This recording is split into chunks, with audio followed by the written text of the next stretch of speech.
Hey guys, welcome back to the channel. If you're new to the channel, thank you for tuning in. Hit that like, hit that subscribe. If you've been around the channel a little bit, thank you guys for tuning back in. What we're shooting out here today is this Sig Sauer 365 Rose, and man, this thing is a thing of beauty with this rose gold accents. Man, this thing is phenomenal. Seems to be shooting good, but let's shoot a few more mags to it, and we'll talk more about the important stuff when we're done.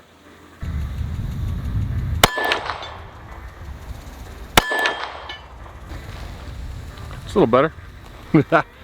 So what I do here is I come out, get my initial sight alignment, check out the trigger, just getting a feel for it really is all I'm doing.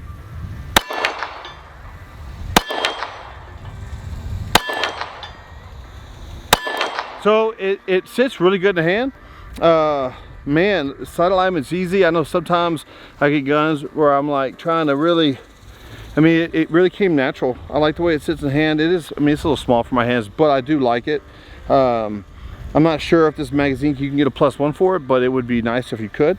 But it shoots good. I like the way it feels. And there goes that camera. The wind wants to gust all of a sudden.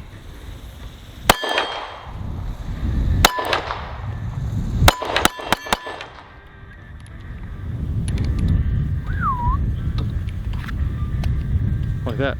So what I find when I was doing some practicing inside the house,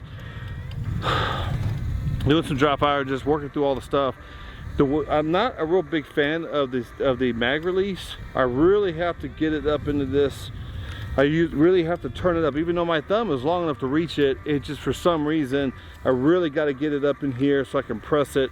Yeah, not a real big fan of that, but yeah, just little details, guys, little things.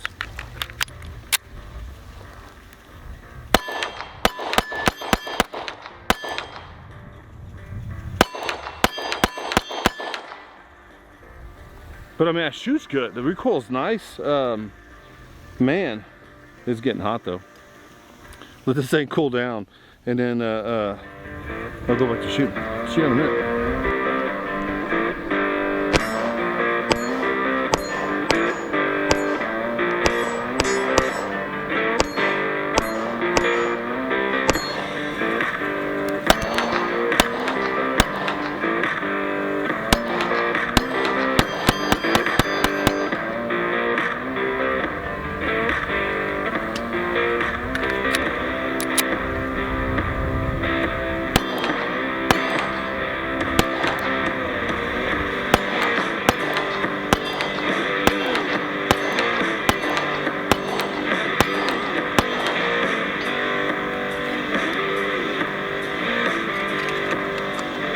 Nice.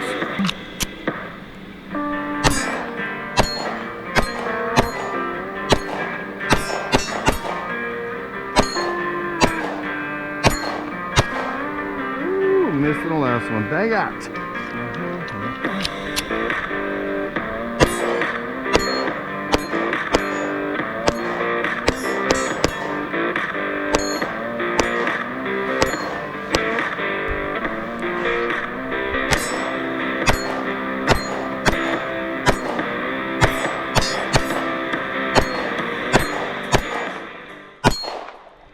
Hey guys, we moved inside simply because it's freaking stinking hot out there, and the GoPros, that camera there, don't like the heat, so we brought everything inside. Matter of fact, I cleaned up, we ate dinner, and then I'm incorporating my wife in this simply because, well, we'll talk about that. So this right here is a Rose. It is a Sig Sauer P365 Rose, and it's actually a very pretty gun. It's a very interesting package it comes in. It's a very fancy box. But it comes, first and foremost, you have this thing right here which identifies different parts of the gun. If you are new to shooting and you're curious what things are called, it gives you just a rough estimate of just at least most of everything on the gun as far as what they're called and everything else. Comes with a really cool lockbox. Of course, the gun itself is a very, very pretty gun. It is black with your rose gold accents, and this thing is just an actual beauty. Now it also comes with these plastic bullets in a very tactical lacy bag. It's a tactical. It's a sash. Tactical. And a sash. What's that? What is that? It's a little sash see-through bag. It's a sash. It's a tactical stash. So, because 2 mags and a loader, which we'll talk about that loader here in a minute. But it also, and listen to, I don't know if it's Lena or Lena Michalik, but this gun, this package really is put together for women. They're targeting like women, just try to get more women into shooting and things like that. It comes with like online like groups you can get involved in and chat. It also comes with videos that you can watch depending on where you are in your excuse me, depending where you are in your gun world as far as experience levels. And so I know you can scan some of the stuff and you can get more information, which is actually I mean it's very awesome, I think, as far as a package deal goes, because most guns just say here's your gun, shoot. This gun actually comes with information and groups and support groups and stuff like that, which I think is pretty phenomenal when it comes to trying to introduce women and just really anybody into shooting. It can be intimidating. So the more information you have, definitely the better it is. And yeah, I'd agree. So, anyways, and because it's angled more towards women, I did bring Sean into this, and the reason, and we'll get more into that here in a minute. Actually, we'll get into it right now. We're gonna put this box aside, and we'll talk about this tactical sash. Because I'm playing with it a little bit. Well, no. Anyways, so normally when anybody, I think anybody gets a new gun, there's a few things they play with, and that's the slide and the trigger. And so I had a first impression with the slide, and I actually, I was going over just one of the issues I had with this gun with Shauna, and I handed it to her, and she started playing with the gun just like I did. And why don't you tell me how you felt about it? It's kind of difficult actually. So for me, my hand grip is smaller, so I can release the magazine. Well, I could. It's out now. Yeah. I could release a mag pretty easy. He's got bigger hands, so that was more difficult for him to do. We were discussing the mag release, which I'll get into in a second, and then pulling it back, there's a catch. There's a catch right there. There's a catch. There's a major catch right there, which is maybe over time it'll loosen up.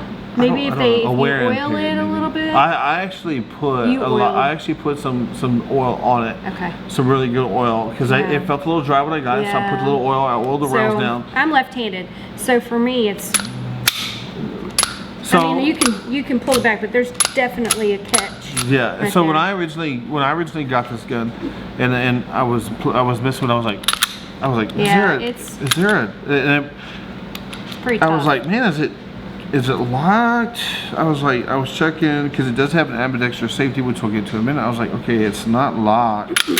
And I was like, I just did it a little more force than it goes. There's just a little catch there. But it's more than other guns that we have that have catches. I have 2 other SIGs that are smooth. This is more. My 45 SIG is smooth.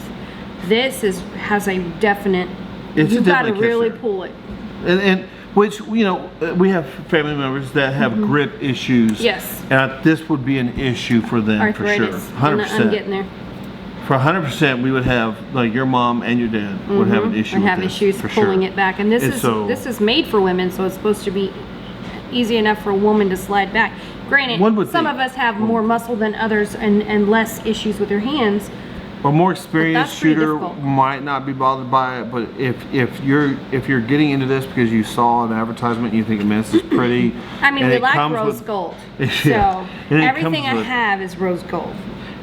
When it comes with all the stuff, and you might be like, I'm gonna get this gun because it comes with videos, it comes with online talk, and, you know, but then I don't know, it's a little put off right there. Like there's a definite right there, there's a wall, and even coming forward, you can feel like. Right there, there's a little catch. But anyways, enough about that. But the gun itself, as far as operating, it did operate very well. Actually, very little. I shot it, but the recoil was very manageable. It was on target, like target acquisition, and even follow-up shots just came very, very well. The trigger, I think, was it's much better than a Glock trigger out the gate, but. I mean, it's not a 1911 trigger, but it is a pretty decent trigger, I would say. I do like the ambidextrous safety. I like it better than the FNX45 because I kind of thought that one had a lot of give in it. This one feels very good. I just wish it had some more meat to it. Yeah. It took a little bit.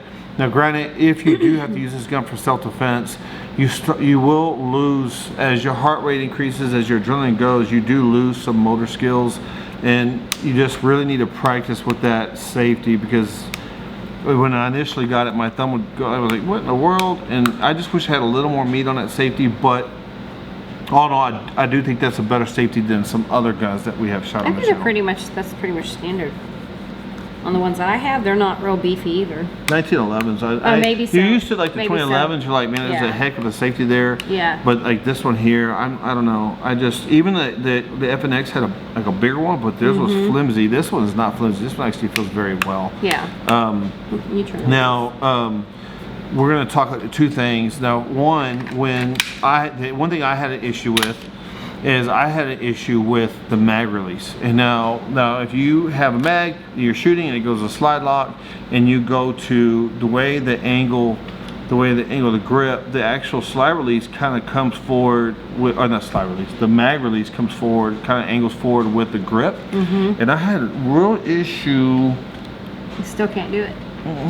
Ah, dang it. I mean, it's frustrating because I'm pressing really hard. Now, if I had both hands on there, the thumb when it has the backing of this palm, it is able to manipulate it. The problem is my beefy hand right here then grabs the mag, so the mag does not come out like it did. And initially I came in, I was talking to Shauna about that, and she's a lefty, so she pivots the gun this way, and she's like, oh, no problem. And I said, okay. So then she starts playing with the slide release. She goes, oh, the slide stick. And that's how we kind of got to where we are now. Now, comes to the magazine, loading the magazine. The magazine was very stiff. It's going to take some working, some getting to get it loosened up. It's going to take some repetitive, because I didn't know at first I had trouble loading it. It does come with this loader here. And I was using this loader here, and I went along, it did get easier to load. Now, what I would say, there's two ways to do this. You can hold it like this.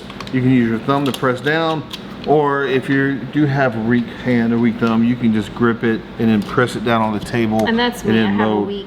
I have pretty strong thumbs, but after loading a full magazine and then going to the second one, I have difficulties. So yeah, and that's where I would use that. I did get to where I could load 11 out of the 12, and I had to use this to put that 12th one in there. I mean, let's be honest.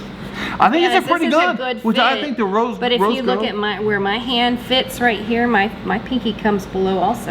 I mean, look, well, not as bad. I have some meat on my finger. So look, mine comes right there below. Just hit that mag release, see if it affects it at all. I have to turn the gun. There you go. Oh, there you go. I have to turn the gun. If I have a full grip on this, but I'm left-handed. Yeah, I'm with you. So for me, I could quickly do that. Yeah. Right-handed, I want to say, let's see if I can do this. Yeah.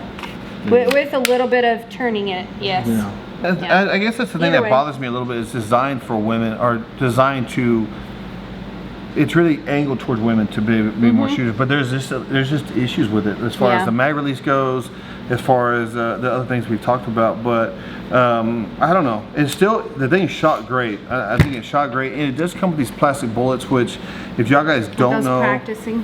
What's that? Practice bullets. Yeah, they're actually like, you can mix these in with your magazines. You can do what you would call like a oh my gosh, I'm drawing a blank on it. Like a malfunction, malfunction drill. You have 1 shot, 2 shot, 3 shot, and then click, and then you tap, rack, and go. So it's a malfunction drill. But then also, if you're having issues with shooting low, what people do is they will anticipate the recoil. And so what you do is I will have a tendency when I'm shooting with people. There you go, the little stick. I will mix them in with a magazine, and then as you're shooting, boom, boom, and all of a sudden click. And what you'll do is, if someone that's anticipating recoil, instead of the gun going boom, it'll go click, and they'll dip their gun because they're anticipating it. They're anticipating that recoil. So, and the best way to do that is the best way to fix that is to basically add more of these, but add these to your magazine, but do basically practice dry firing, and so. I thought they said dry firing is not good for the gun overall. That's why if you have these right here in there, you're dry firing, but you're dry firing, it's hitting this, so you're not really. Nothing's going to go off because it has. Yeah, so especially with 1911s, guys, you don't want to be dry firing a gun without some type of plastic bullet in there, and so. But yeah, other than that, it's it. I think the gun shot well. I think that is a beautiful gun. It shot very well. I just think that they need a different mag release in there. One that sticks out a little further, makes it easier to press. Ambidextrous would be nice. Yeah, oh yeah, it would be nice, especially if you. That'd be nice. And then maybe just a little bit beefier. But I'm so used to having to adjust to whatever gun. I'm left-handed. I'm so she shoots right gun, so. any gun anytime. So you know she'll shoot a right-handed gun. It doesn't matter to her. And so it is cut for a red sight. But all in all, I would say I'm happy with this gun. It does have a tack roll for a flashlight or any kind of some kind of accessory. I think it is a nice gun. It shot very well. It's just a few little issues that I thought could have been better. Yep, I agree. So maybe over time it'll loosen up as you keep oiling it and keep messing with the slide. I'm hoping it gets a little better. Yeah. But the slide is a little hard. I'll have to go play with my 45 now and see if it's the same or similar. We're always shooting, so. I know. Anyways, anything else you want to add about it? Nope. Okay. All right, guys. Thank you for tuning in. I love you guys. I'll see y'all next week. Thanks, guys.